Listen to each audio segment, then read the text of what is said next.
Greetings. Today on Sauna Talk, we welcome Alan Jalasjja, who shares with us the Spirit of Sauna. Alan is an evangelist who is with us to help promote the experience of this wonderful thing that we do. Growing up with sauna his whole life as a Finnish Canadian, we understand a little bit of the perspective of what sauna spirit means to him. We discussed the World Sauna Forum, which just recently took place in central Finland, World Sauna Forum 2024, and comparing it to the event that he and I were both at in 2022, the World Sauna Forum, just as COVID was, we were pulling out of COVID, and that was also in Finland, in Tampere, in the West Coast, and how the two events were for Alan to be at both of those. We discussed the Globe and Mail article, and I encourage you to click through the link towards his op-ed opinion piece that recently appeared and discusses enjoying sauna in the now. Sure, the health benefits are there for the long term, but wow, let's enjoy our sauna time now. The thermal cycle, we discussed the value of time and the holy trinity of good cool down, cold water, nature, time. The four elements to sauna: fire, air, water, earth, through the stones. Some magical gems from Alan, and happy to share with you here on this Sauna Talk.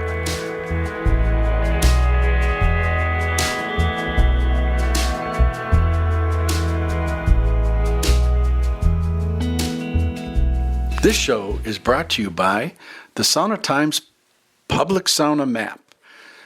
The Public Sauna Map is free for you to use and click around, and hopefully give us a suggestion as you click around. If you know of a really great public sauna that is not on the map, drop us a line right there on the website. You can share your favorite public sauna, and we'll get it added in.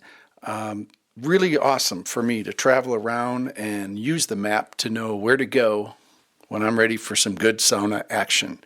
So to get to the public sauna map, just go to saunatimes.com and right up at the top, sauna map. See you at one of these, hopefully down the road.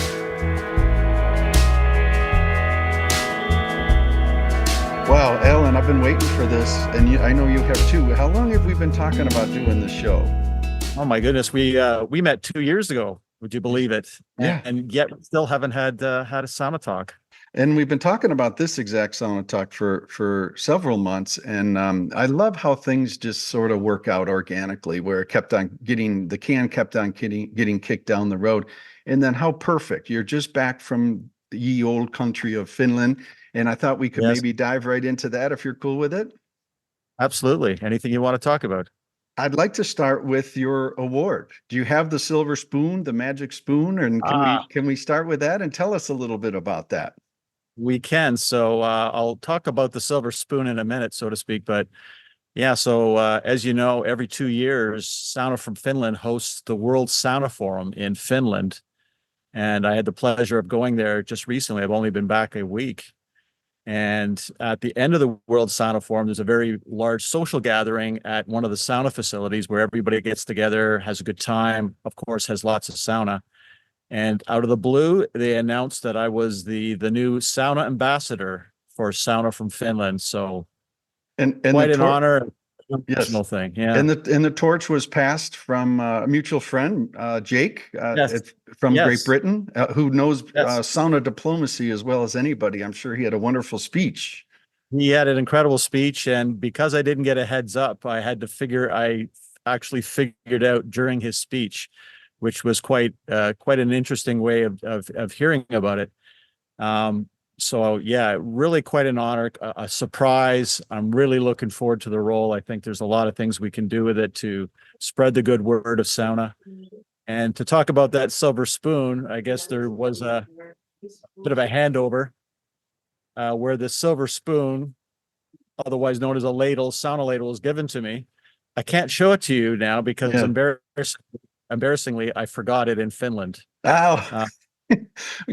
Hey, everything is a metaphor, and everything is has a meaning behind it with sauna, at least in my crazy world. So I think, you see where I'm going?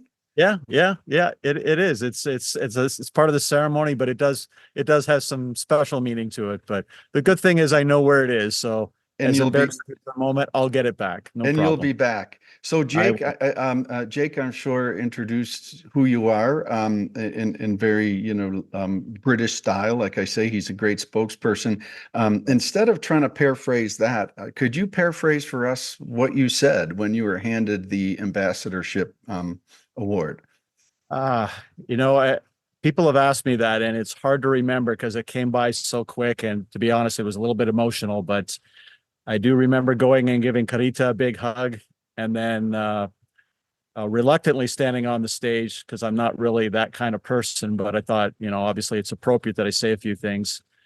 I was honored. I always state that. A couple of things I do remember is just my commitment to spreading the good word about sound. That's not going to change with this role. It's actually going to enhance it, and that's what I'm all about, anyways.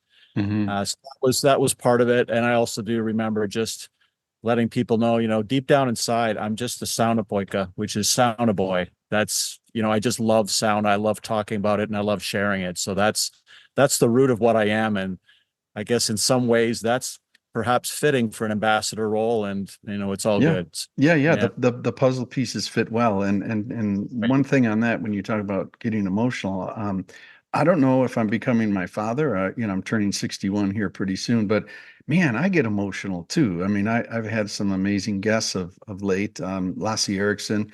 There I am sitting on the shores of the fjord in Norway. I mean, literally tears like Yeah. welding up in my eyes Yeah. for ways and reasons that I really can't pinpoint.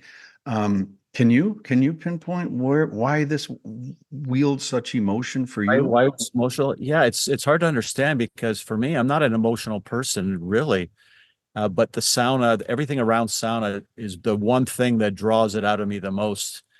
And I guess in some ways I would compare the sauna experience to like an onion or an artichoke, where it's so layered, it's multi-layered, and it's never ending. And every time you pull back another layer or you have another experience, it just brings you deeper, deeper into, call it sauna Valhalla. It's Yeah, just, you yeah, just keep going deeper and you find little things that it's all accumulative. We've been going to sauna, you and I, for so many years, and it just gets better and richer and more complex and more robust each and every time. And I don't see an end to that. There's always something more to learn and experience. yeah. I think onion is an appropriate metaphor or analogy in that it does bring out the tears. Yes. Didn't think about that, but now that you mention it, yeah, maybe that the onion is the better analogy. Yeah, and I can relate. And I mean, not to try to encapsulate this, but when you think about your history with this practice, this thing we call Yes. sauna, Yes. there are decades in a lifetime of experiences and positive effects for you. And I'm just kind of projecting. I know for me, this is my gig, Yeah. so in terms of like loving this and wanting to help share it with others without, and I give you a lot of credit, without this pedanticness, without this righteousness, you Yeah. find sauna how you want sauna. But I would have to say that we share this emotion of the love and the tears in a way because of the joy and fulfillment. Can you share with us that for you, Alan, and your history and how an example or two of your fulfillment with this Yeah, sauna? you nailed it on the head there. We are similar in that sense that we found our way to sauna, different reasons, of course, but over time we just grow and love through it. We're basically brothers in arms, and we have a message. It's our message. It's similar, but in the same way, we're doing it our own way, and that's great, and that's what it needs. We need people like you and I. But I was fortunate enough to start my sauna journey at a very young age. I was probably 6 months old, and my Finnish grandparents had a cottage in the Kawarthas, which is just north of Toronto. That was built the year before I was born, and then the sauna was built actually opposite of what normally is done in Finland, but Hmm. nevertheless, Hmm. the sauna was built in '65, and or the sauna was built in '66. I was born late '66, and then the spring of '67, I was into the sauna with my grandparents. Right on. So Yeah. Yeah. at that age, you don't really think about this, but I think we understand that when kids and children are introduced to things in their formative years, and they're shown a good experience, it becomes part of them. It's something that is hard to shed. And if you do it right, then it becomes a lifelong love or a lifelong passion. And quite Mhm. quickly, it did that for me. Yeah, Um, well said. If I could interject on that, sure. in a big, I think Karita is with the World Sauna Forum is ahead of her time, and I knew she was ahead of her time. And we met in person at the World Sauna Forum in 2022, and Yeah. and we're going to touch on that in a moment. I'm real excited to visit with that because I was with you for Yeah. that one 2 Yeah. years ago. But this foresight and thinking that she developed with World Sun Forum, and at that time, and even before, when many several years ago, I get the idea that Karita looked at this wonderful practice. And we joke sometimes about, for the average Finn, 3 million saunas, 5 million people. It's probably Yeah. like talking about your plumbing in your bathroom because it is so ever present.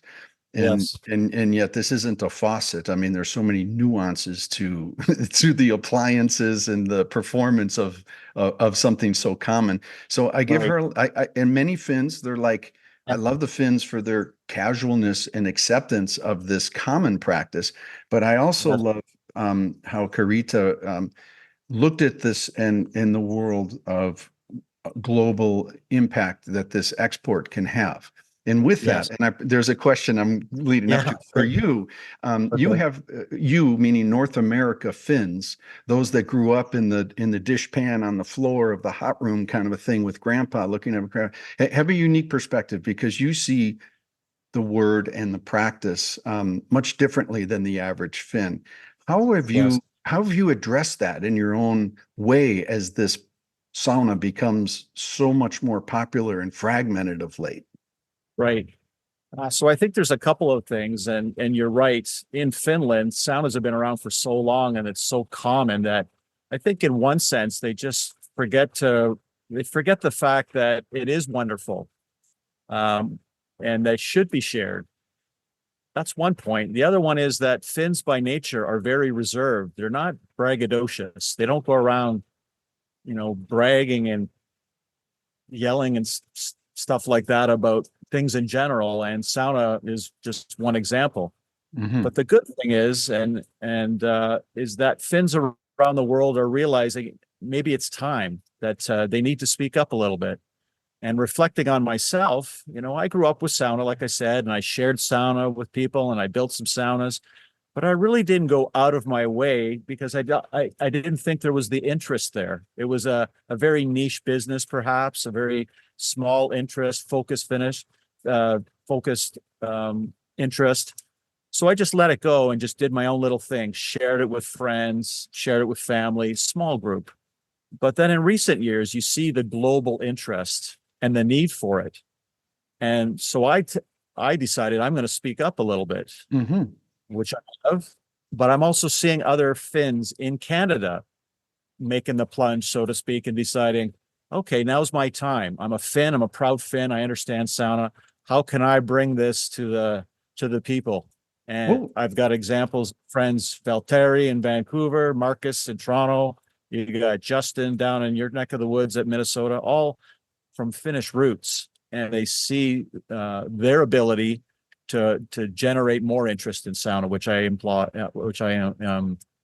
which I think is fantastic. what would you suggest to a Finnish American who wants to not look at his shoes or the next person's shoes while talking about sauna, but actually really stand up and find their place, like in promoting what you just said? How do you do that?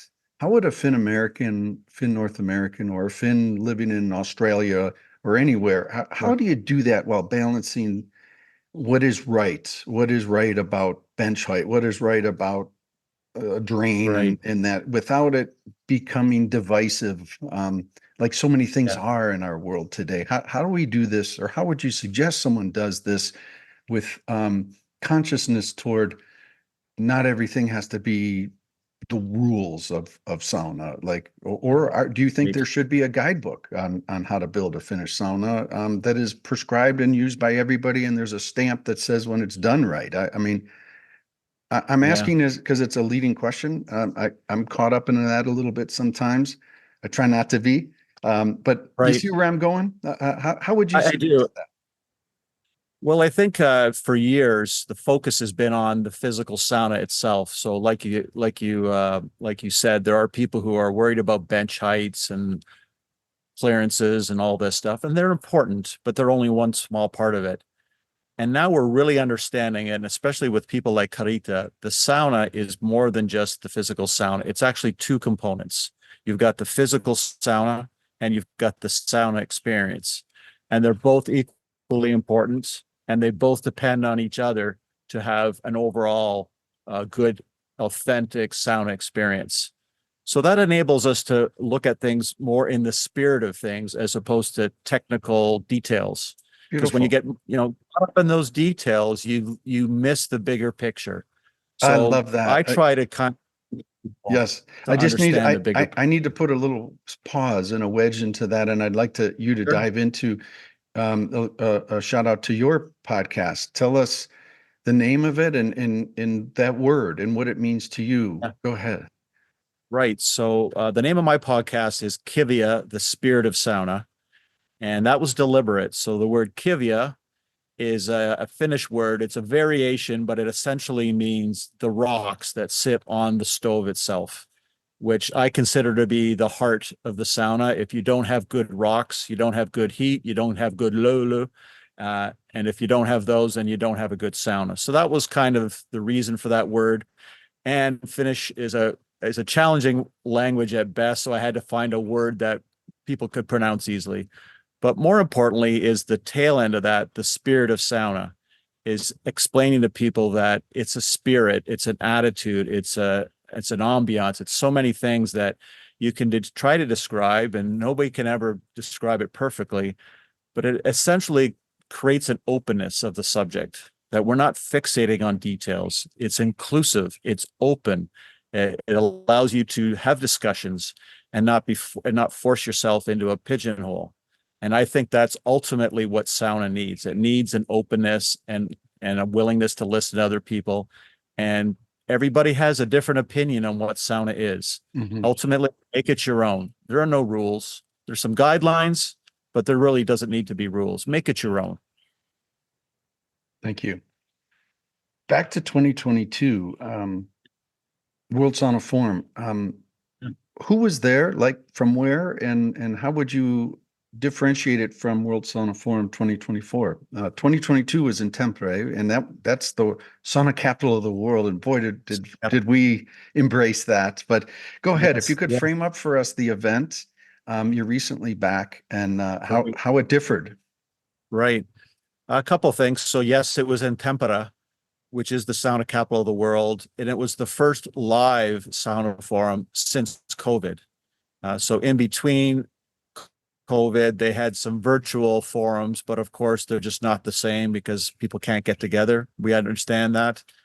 So when I first went there, I didn't know what to expect other than reading the moniker, the world's most relaxing business event. So I did have an understanding that it wasn't going to be a traditional business event where you're walking up and down aisles looking at people's wares. You're there for something different, and it quite quickly fell on me that this was going to be more experience based, more networking, more sharing and talking with people. And it didn't disappoint. It definitely did that. I met Carita early, and then I just started talking to people, and I just instantly felt comfortable with the people I met. And being in Finland, it was a really awesome experience. One And thing one quick question. Prior to 2022, when had you been to Finland previous? I had been to Finland twice before. The first time was in 1995. I was only there for an afternoon. And then in 1990 or 2016, I went there on part of a little trip I took with my wife. We were only in Finland for a couple of days. So I met with some relatives, had a sauna at Kotaharjun because got to have a sauna, and why not start there? So it was a very short-lived trip, but ultimately I had a little sense of what was going on in Finland, but obviously this was going to be a different animal, and I really looked forward to coming back for the World Sauna Forum. And there you were in 2022. Tell us about Yep. the attendees and how it differed. Yeah. So it was approximately 200 people from various countries in the world. I think there was about 15, maybe 20 different countries, somewhere in that neighborhood. Mostly Finns or mostly people close to Finland. I did notice that there was very few people from North America. This It was was in just 2022. 2022. Essentially, you and I, and there was two other women from Canada, from the Quebec spas, and that was it. And that kind of surprised me, but didn't surprise me at the same time. It basically told me this is the influence it's having on Canada and the US at this time. Not a lot for whatever reason. So, and that was an interesting observation because there was 4 in 2022. And then on this World Sauna Forum, we had close to 50 people from North America. So that was impressive. Clearly, we're getting the message across to Canada and the US. Mm-hmm. Fabulous. Tell us about one of your favorite moments of World Sauna. I'm really, hey, this is mosquito season. How are you with mosquitoes over there, Alan? I'm okay. They're flying around me, but I've told them to take a hike for an hour, so I'm okay Yeah, with we're those. we're we're we're facing Armageddon here in northern Yeah, Minnesota. We had 9 inches of rain the other day, and I pulled dock pellets. It's been insane, saving boats, saving docks, and the yeah, mosquitoes just love it. And there I was between sauna rounds last night, pulling my fishing boat dock or lift, closer to shore, and my right. back is like full of mosquito bites and and Yeah, and doing that. I mean, this is the world we live in nature. yeah, But we love it, right? We love the birch and the vita and the boats and the yeah, sauna. Yeah, I schedule my projects around sauna sessions. Like, what can I do between around when I'm in yeah. the Makes lake, right? makes sense. Yeah, Well, right I on. I was just at the lake a couple of days ago, and the mosquitoes are definitely noticeable there. I'm back in the city now, so it's a little bit easier to tolerate. You and I live a duality. I'm going to get right back Yeah. into World Sauna Forum, but I just had to digress on that because a mosquito was buzzing around. I'm like, if I can kill one of those, it's a minor victory. Um, but yeah, this duality of living in the city, you Toronto, right? Me, Minneapolis, and then having the lake cottage or the cabin up north. Very Yeah. Finnish, is it not? It is very Finnish. That's very traditional in Finland that most Finns have a cabin or a cottage in the lake districts, and they're there for most of the summer. So Hmm. Helsinki and the big cities of Finland more or less shut down for July and August. Right on. And And it, wood burning at your cottage. Do you have a sauna in Toronto? I have one in my home here. It's actually in my yard. It's wood burning as well. Right It's on.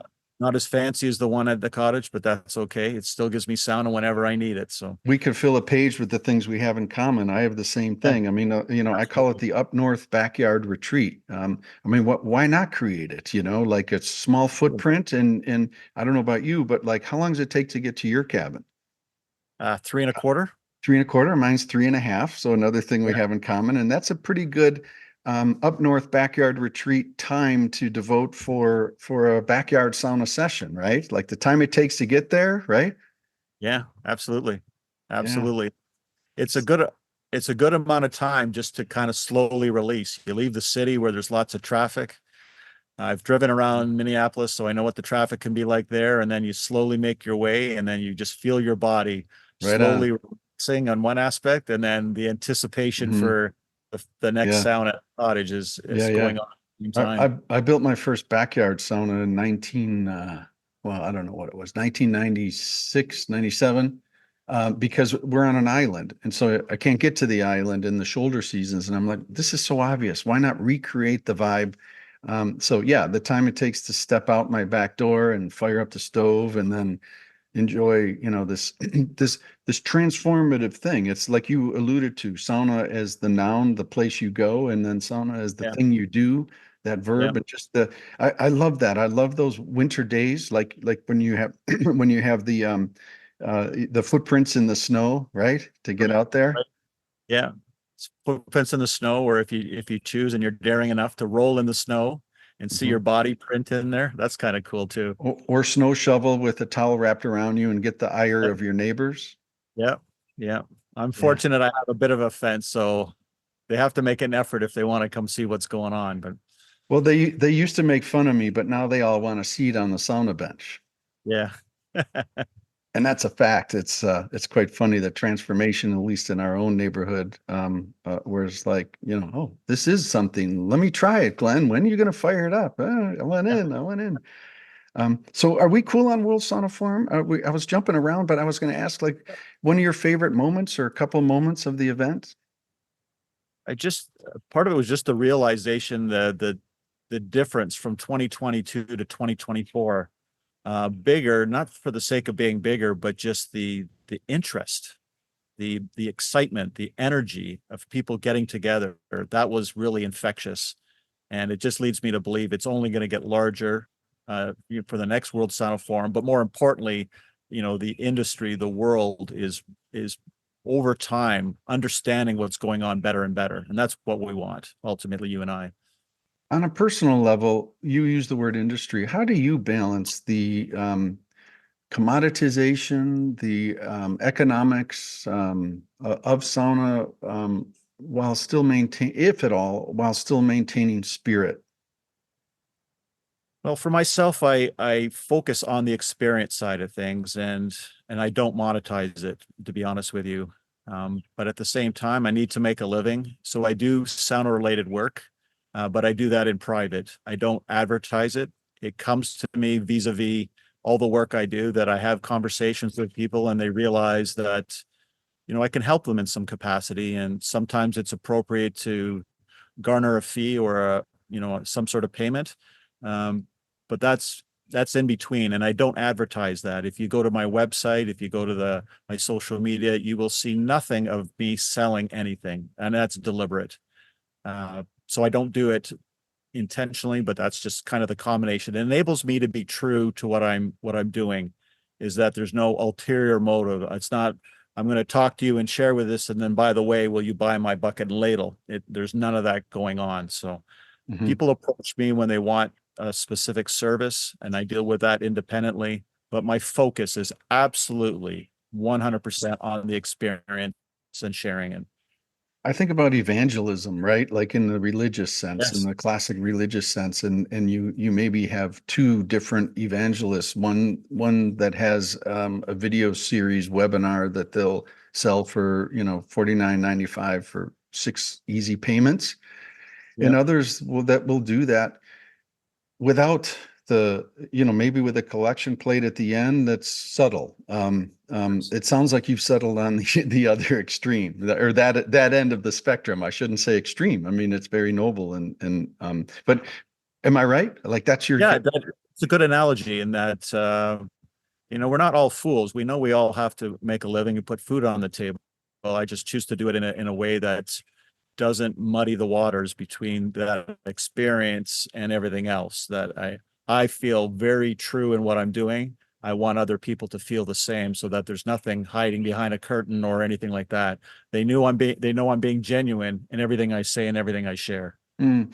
I think that I call it the sauna cognition theory. And I want to call this out. I love this line, and it came to me while reading an article about another passion of mine, wood-fired pizza. And they Oh yeah. have a similar World Sauna Forum where it's like the World Pizza Forum, and proud pizza makers go, and then there's judges of the best, cheese, the best this, the best that. And there was an author, a writer, a journalist from the New York Times who coined the term pizza cognition theory. And in Right. a simple definition is that the pizza you grew up with is the one you defend as best, Yeah. and preach to others. Can Right. you relate does that I analogy can. mean something to you, and share a comment on that? Yeah, I can, because well, first and foremost, I'm a proud Finnish Canadian, so I'm very proud of my heritage, and I'm very proud of what my grandparents showed me when I was a young kid. And my grandfather in particular was very staunch on certain aspects of it, and I didn't understand it at the time, but I understood over time. And I respect that, because when you believe in something, you want to preserve it. You don't want it to be changed or altered. And I get that. And I have my traditions and I have my preferred ways of doing things. But at the same time, the whole sauna thing is evolving. and you're trying to bring in more people from different cultures and different countries, it's going to evolve, and we have to be open-minded for the way people want to do things. Mhm. Uh, they're new to the game. They don't understand the deep Finnish culture of things. They can learn it, but they don't know it yet. So I try to be more open-minded and more or less provide guidelines and Mhm. accept that, because I want it to be inclusive.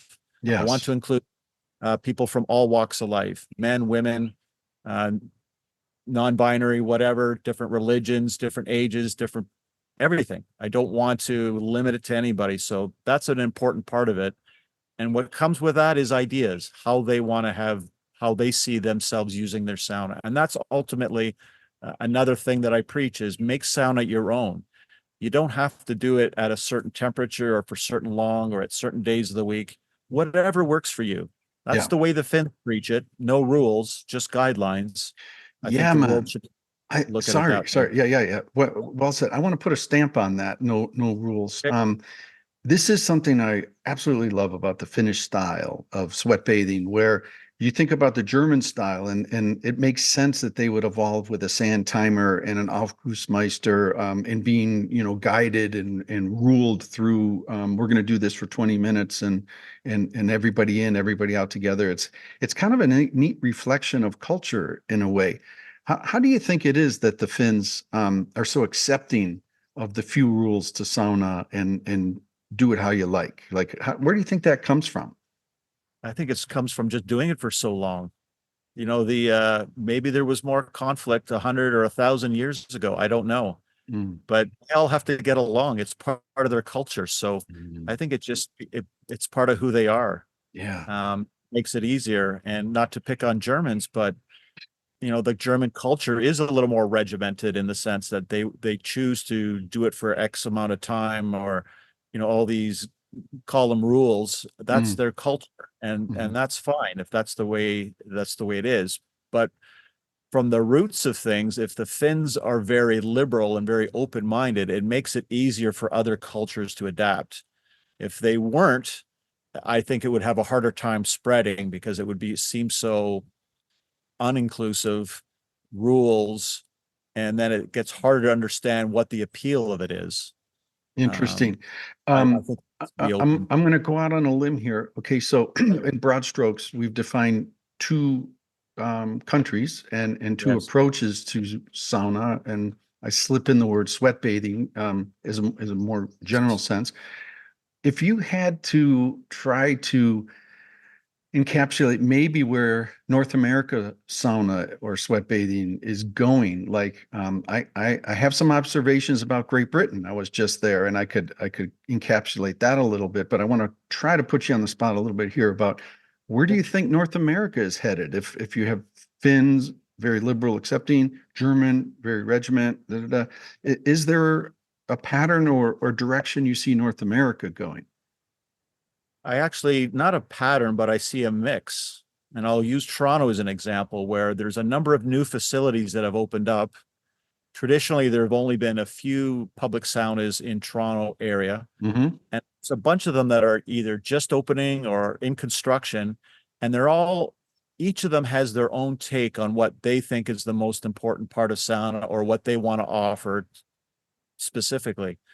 There's a place called Othership, and their focus is on getting more or less getting everybody into the sauna all at the same time. That's their approach to it, which I support. It has its merits. It's more on the community connectivity sharing aspect of it. Other places are a little more private, where people are coming and going from the sauna. So it's not about the big group. It's about, Hmm. you and your buddy or you and your family or Right on. whatever. Yep. So that's a very specific example. There are also new banyas in Toronto because we have a Hmm. large population of Eastern Europeans and Russians. Hmm. So the banyas do very well in town, but that's a very unique style of sweat bathing that's synonymous with a certain culture. So Yeah. that's what I'm seeing more and more of is just different. Everybody is seeing what they see from sweat bathing and explaining it in their own way, which I think is great. It's going to be very diverse and very a lot of variety. Mm. Great Britain. it was wonderful to be there and to see how things are evolving over there. And again, our mutual friend Jake, he's very astute about how the culture of Great Britain has always been this cult like amalgamation, right? Whether it's food or you have the empire, and with the empire, you have literally the continent of cultural influences kind of coming together, and you could say, I guess you could say, alchemy of culture is a Yeah. very British thing. And Yeah. I saw it with sauna. There's banya, there's hammam, banya. That it goes on and on. I mean, and so there, Yeah. the Vitas, the Veniks, the Baltic regions. It's enlightening over there. There aren't as many um, rules like we're talking about. Certainly, it's Yeah. all swimming costumes, I think is the word for bathing suits. So there's no nakedness. There's no gender separation nakedness, which I think is more of a Finnish thing, and there's no gender combined nakedness, which is a German thing. Right. So yeah, I see some of North America in that realm of Britain, but I also Yeah. see, unfortunately, some divisiveness, in North America, where we really want to be told if it's good for us and how long is it good for us. There's a little bit more of this like clinical approach to the practice. Do you see that as well? I do. It's an interesting observation because, for years it wasn't really talked about, especially in Finland. For thousands of years, Finns have used sauna. They knew it was good for them, but there was no medical studies 1,000 years ago that told them the specifics. And I don't think it really mattered. They knew internally that it was good for them, so they went to sauna, but they did it for other reasons. Yeah, They went there. there's a cause effect thing. There's this like, hey, Yeah, I'm going to go to sauna. I feel great. I don't need the clinical proof is kind of where you're right, going. right. Yeah. Where in North America, we're a little different. One, the sauna bathing, the sweat bathing hasn't really penetrated mainstream yet. It's there, in little dribs and drabs. So in some ways, you almost feel like you need to convince people to go to sauna. And the medical studies are one way to prove it to people, because there is this stigma that perhaps saunas aren't very enjoyable. They're hot, they're stuffy, they're, things like that. That's one stigma. But at the same time, if they're given some health benefits, then maybe that'll convince them. I'm Mm. not quite sure. I think that is having some effect, but I also think it's there. It reinforces for others what they're already doing. Oh, I'm doing Yeah. this. I really enjoy it. And by the way, there's some health benefits. Well, I'm going to keep on doing it, or I'm going to do it more and stuff like Yeah. that. Beautifully, wonderfully said, Alan. And there's some underlying, there's some current, there's some movement in that direction through sauna research. And I'm really excited about that. The Sauna Research Institute is a nonprofit that I kind of help, on the ground floor get together. And now there is a global connection of researchers that are real excited. And it's a delicate flower. It's very, very delicate, because how this gets studied and presented becomes critical. Critical is the only word I can use, in that the studies are fair, unbiased, and Yeah. calling out, some of the shortcomings of the research, as well as some of the opportunities for further research. But yeah, man, it's sort of like eating well is gonna help you live longer, and certainly we know that having sauna is gonna help us live, if not longer, certainly a lot happier. Yeah, it is. But at the same time, and you're aware of the op-ed that I had in the Globe and Mail a number of months ago. And my emphasis on that was that people are, again, fixating on the health benefits of it, which are long-term benefits. And one of my points in that was, let's say it's going to decrease all cause mortality by 25% or 40%. But this is over the long term. And my ultimate question is, how would you ever really know? Mhm. You know, the only way you'd really know is when you die, and then you're dead. So what's the point? My emphasis is understanding how to enjoy sauna in the now, the immediate results. It almost sounds a little selfish, but sauna has so much to offer today, tomorrow, and the next day, why wouldn't you focus on that? Because that's going to give you instant satisfaction. It's going to, help you sleep better and things like that. We talk about the health benefits, and that's certainly an influence on getting people into sauna. But part of me thinks that they're missing the bigger picture. And I'll reflect on an op-ed that I had in the Globe and Mail a number of months ago, where that was my point. Just that is that yes, health benefits are important, but it's more important to understand how to enjoy sauna in the now. Appreciate what it gives you today, tomorrow, and the next day. It's going to help you sleep better. You're going to connect with your friends and family better. Things like that. That's far more important than worrying about the health benefits. And I truly hope that over time, people understand that aspect. And at the end of my op-ed, I actually made this offer through all the points I made and the research and the stats. I simply made this simple offer.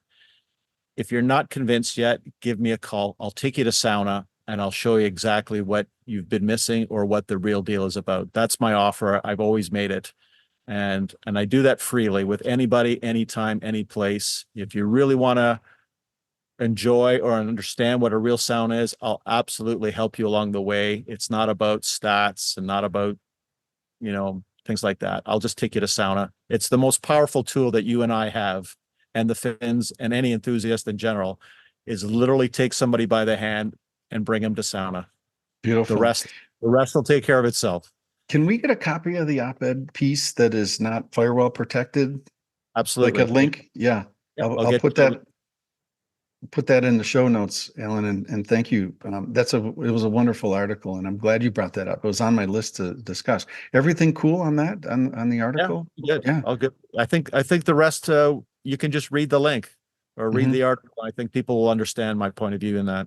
Beautiful. How important is a cold water element for you with sauna, and how important do you think it is for those maybe listening, thinking of starting a sauna business in their own town or that? I think the cold element is very important, because if you look at sort of I use the word lightly, procedural side of sauna, the heat is one aspect, but then you need to cool the body down. So you need to have the heat. You need to do something cold. It could be a cold plunge, cold shower, roll in the snow, whatever. And then just as important, there needs to be a rest after those two elements. So some people will refer it to as the thermal cycle, which is fine. But essentially you have this hot, cold rest, and then you repeat that cycle.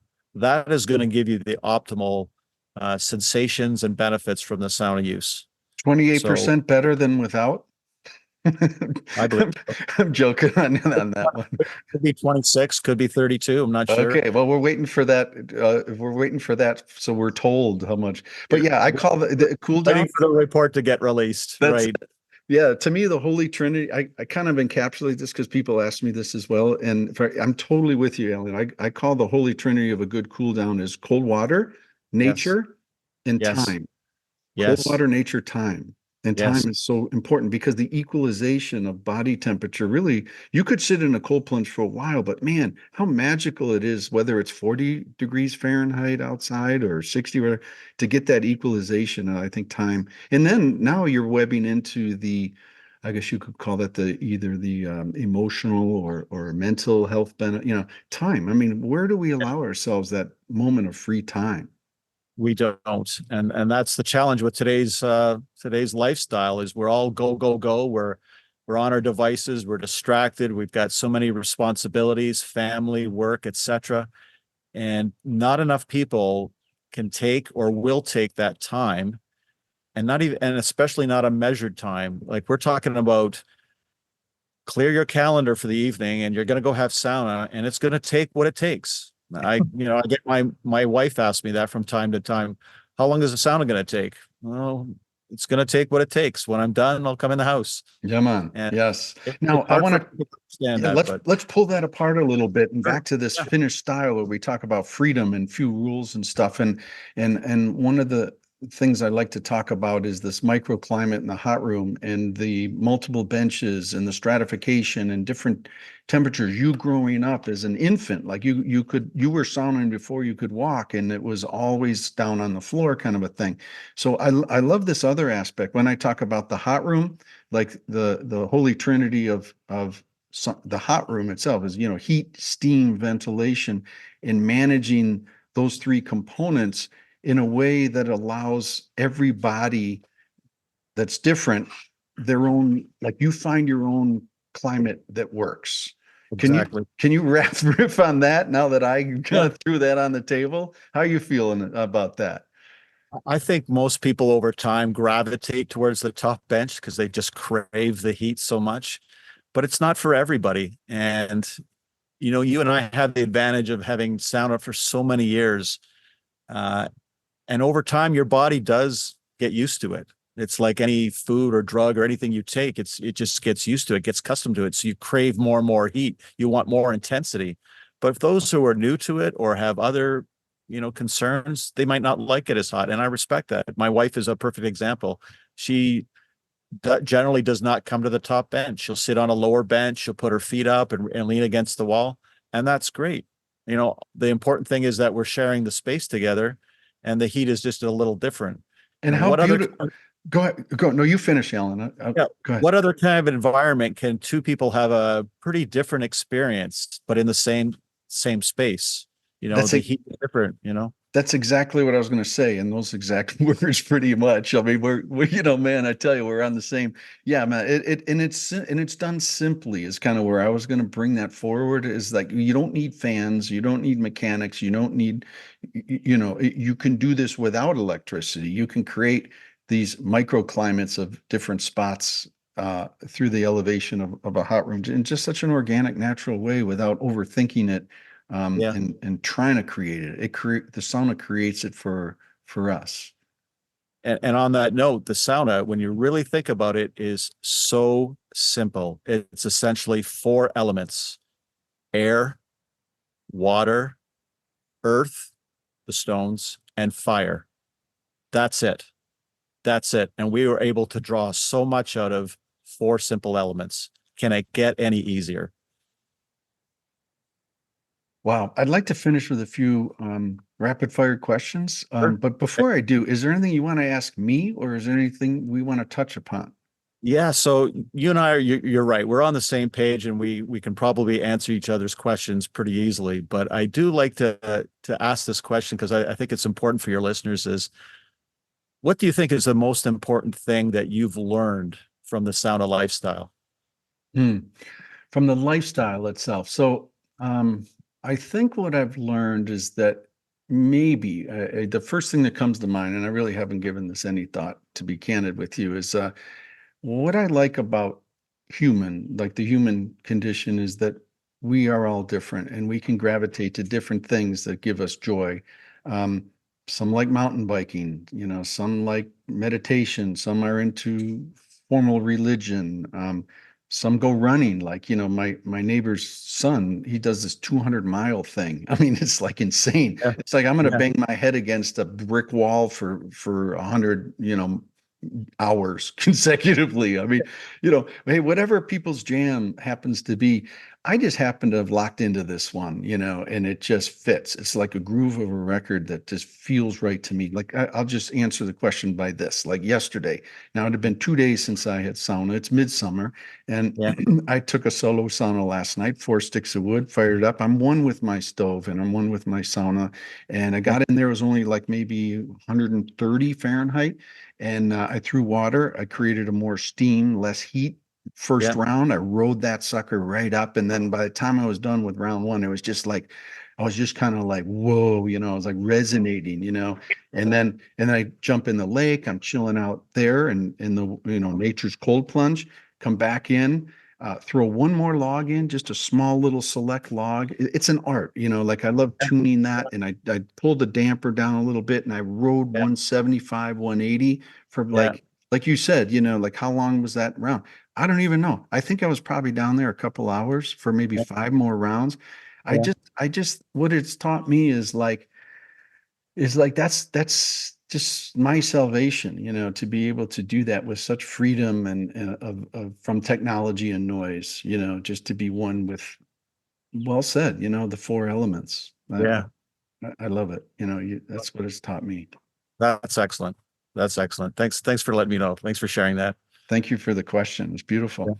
Uh, it's a sauna day, and you Yes. wake up, and I want to know your most cherished moment. And it's a difficult question, but reach for one for me. You wake up, you do your daily thing and all that. You fire up Yeah. the wood burning stove, you Yeah. get ready, you step in for round one, the first lolu, Yeah. all the way through the process, first cold plunge, blah blah. I'm setting the stage for this full spectrum of experience. If you had to pick a moment that is like Right. a cherished moment, what would it? Right. It's typically the same. And so days, especially at the cottage, when I know it's sauna day, which is, let's be truthful, is every day. Because sauna, the day always revolved around sauna at the cottage. So it's probably the easiest way is you get up in the morning, you're going to have sauna. So it's always on your mind. There's all these little things you do. You might catch water and that. But for me, the most important part is when I start the fire. And maybe it's a metaphor, and I'm sure you can understand this. When you get the wood together, the rustling of the branches and birch bark, and you get this all, and then we use old-fashioned matchsticks. We don't use a lighter, and we do that on purpose. And I have this old jar that's probably 40 years old that I keep the matches in, and to have that snap crack of the first match and put it to the fire and see how quickly it kind of catches on. So you get a sound and a smell that together are like, okay, it's time for sauna. It literally shortens the whole process to say, yeah, we're getting ready for sauna. So that is probably the most important one to me, and the most stimulating and the most Pavlovian, I guess, would be the way to explain it. It instantly gives me memories, anticipation, excitement, everything just from a crack of a match. So that's probably the pinnacle or the most important part. And then of course you can explore the whole, fire is like life, and you're nurturing fire. So it starts off very hot and intense, but it's not very strong. And then you nurture it and you bring more wood into it. And now you're creating something, knowing that that's going to translate to a good sauna right afterwards. So, and all that goes through my mind in the span of a minute. Uh, right, and very Pavlovian. Instantly, I'm in sauna. Yes, and I Yeah, love that. It's Pavlovian yeah, with the sense of like dog food in the dog dish. Here comes Alan running for a sauna session. right. That's right. That's right. Yeah. Cool. If you could, I got two more, and then we'll wrap up. And I want to thank you Okay. for being a guest on Sauna Talk. This is long overdue, and I hope we get to do this again. I just want to say one more thing. Like, Yeah. we're approaching 100 episodes for Sauna Talk, and there are multiple guests, and I'm very proud of the idea that we don't a very Finnish style. There are no rules to sauna talk in a way. Like I want to have you on again, and I've had Sure. Mikkel Alland on, I think 3, 4 times, and I've had other guests on multiple times. And I'd like to set an intention that the next sauna talk that you and I will do, I Yeah. want to be on the bench. Is that fair? Absolutely. Well, we're going to get together again soon anyway. So let's throw a sauna talk in there at the same time. That'd And be and awesome. and I think we'll have some momentum for a good subject, and I don't know what that is just yet, but I feel it coming, man, and I'm excited for that. Absolutely. I think you and I talk really easily together, so we can go down any rabbit hole and it's all good. Wonderful. If it's okay, I want to ask you two more. So Sure. a mobile sauna. Mobile saunas are becoming, have been becoming a big thing. And if you could bring one anywhere in the world, like helicoptered in, drive it in, Right. boat it in, what's the first place that comes to mind for you? West Coast, West Coast of Canada and the US.